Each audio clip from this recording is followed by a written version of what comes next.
Halo teman-teman. Mongolia pernah menjadi kerajaan paling kuat di planet ini. Pada puncak kejayaannya pada abad ke-13, Mongolia menguasai lebih dari 24 juta kilometer persegi daratan dan lebih dari 100 juta penduduk, atau sekitar seperempat populasi dunia saat itu.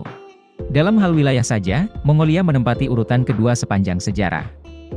Pertama adalah Kerajaan Inggris pada tahun 1920-an, ketika luas totalnya mencapai 35,5 juta kilometer persegi. Sejarah telah berlalu ratusan tahun, kini Mongolia bukan lagi sebuah kerajaan seperti pada masa jayanya. Negara ini sekarang hanyalah negara kecil dalam segala hal kecuali ukuran. Jadi mengapa sebuah kerajaan yang sudah terkenal dalam sejarah menjadi seperti sekarang ini? Mari kita cari tahu dengan videonya. Dimulai pada awal abad ke-13, pada tahun 1206, ada seorang pemimpin terkemuka di Mongolia. Dan karakter ini menandai kekuatan kekaisaran Mongol. Itu Genghis Khan. Dengan bakatnya, dia dengan cepat mengubah Mongolia menjadi kerajaan yang kuat, melalui penaklukannya di Tiongkok dan seluruh Eropa. Saat itu, kuku Mongol menyebarkan teror ke seluruh Eropa. Sejarah juga mencatat, kemanapun kaki kuda Mongolia pergi, rumput tidak akan tumbuh di sana. Ini juga saat kekaisaran Mongol mencapai puncaknya. Pada tahun 1368, pemerintahan Mongol di Tiongkok digulingkan oleh Istana Ming. Keturunan Genghis Khan harus mengungsi ke Mongolia. Dari tahun 1635, Mongolia diserbu oleh dinasti Qing di Tiongkok dan memerintah selama lebih dari 200 tahun. Baru pada tahun 1912, setelah jatuhnya dinasti Qing, Mongolia menjadi merdeka. Namun, mereka tidak sepenuhnya otonom dan harus bergantung pada kendali Soviet. Karena Uni Soviet membantu mereka memperoleh kemerdekaan dari Tiongkok. Tahun 1991 menandai titik balik dunia. Ketika Uni Soviet bubar, Mongolia resmi merdeka. Saat ini, Mongolia tidak lagi seperti dulu. Jika dibandingkan dengan dunia, Mongolia hanya berukuran besar, yang lainnya kecil. Negara ini memiliki luas 1.556.000 km persegi, peringkat ke-19 di dunia. Tapi ekonomi tidak seperti biasanya. PDB pada tahun 2021 hanya 14,28 miliar dolar, menempati urutan 131. Populasinya serupa, dengan hanya 3.354.000 jiwa dan menempati peringkat 135 dari 195 negara merdeka di seluruh dunia. Militer negara ini juga menduduki peringkat 101 dunia, menurut situs Global Firepower. Lantas apa alasan yang membuat Mongolia sekecil sekarang ini? Yang pertama adalah letak geografis. Saat melihat peta, mudah terlihat bahwa negara ini luas wilayahnya, namun tidak dibatasi oleh laut.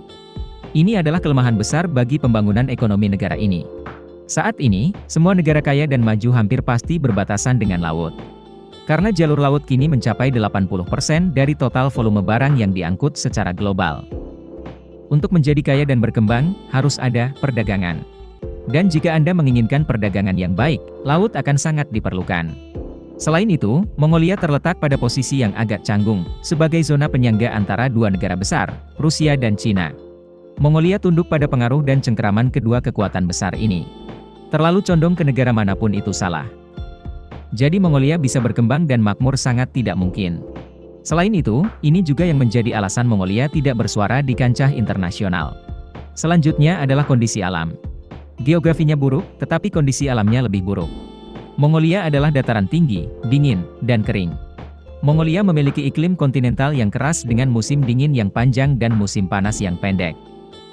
Negara ini memiliki rata-rata 257 hari tanpa awan per tahun. Dan seringkali merupakan pusat daerah dengan tekanan atmosfer tinggi, sehingga tidak cocok untuk produksi pertanian. Mongolia juga sangat miskin sumber daya, sehingga tidak cocok untuk pengembangan industri pertambangan. Terakhir, budaya. Mongolia masih mempertahankan budaya sejarahnya yang kaya, yaitu nomaden dan semi-nomaden. Mereka tidak mengembangkan peradaban menetap yang stabil, tetapi lebih suka mengubah alamat hidup mereka terus-menerus. Saat ini sekitar 30% populasi Mongolia adalah nomaden dan semi-nomaden. Mereka tinggal di tenda darurat untuk hari itu. Dan budaya kuda masih ada sampai sekarang. Alasan penting bagi mereka untuk mempertahankan budaya nomaden mereka adalah cuaca yang sangat keras. Mereka tidak bisa menetap untuk mengembangkan pertanian tetapi hanya bisa beternak dan terus berpindah-pindah untuk mencari makan ternak. Karena itu, mereka tidak punya pilihan selain hidup nomaden. Juga karena kehidupan nomaden mereka takut melahirkan. Oleh karena itu, populasi negara ini hampir tidak berubah selama bertahun-tahun. Dan pemerintah tidak pernah mengeluarkan kebijakan KB dan pembatasan kelahiran seperti di negara lain. Video berakhir di sini. Terima kasih semua untuk menonton dan menyukainya.